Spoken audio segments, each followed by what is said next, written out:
नांदेड जिल्ह्यातील कंधार येथे एक धाडसी घटना समोर आली आहे। शेतात काम करत असताना सर्पदंश झालेल्या एका 60 वर्षीय महिलेने भीतीनं बाळगता चावा घेणारा साप हातात पकडूनच उपचारासाठी कंधार ग्रामीण रुग्णालयात गाठले।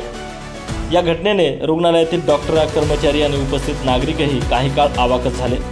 नांदेड जिल्ह्यातील लोहा तालुक्यातील गोलेगाव येथील सुशीलाबाई श्रीरंग वाघमारे वय 60 वर्ष या शेतामध्ये काम करत असताना त्यांना सापाने दंश केला।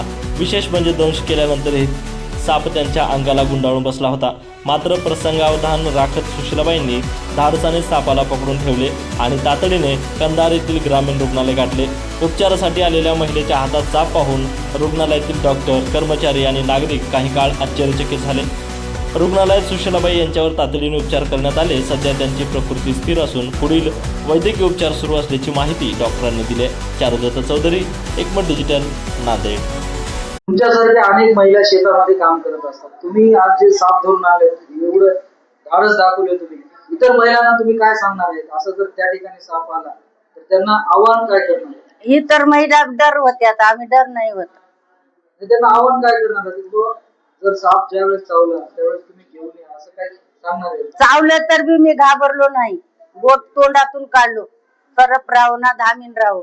दुसऱ्या महिलांना तुम्ही काय सांगणार आहे? महिलाला धटरा, असंच हे करा, चांगलं राहा, धट राहून हे करा, भियाचं नाही सरपाला असं।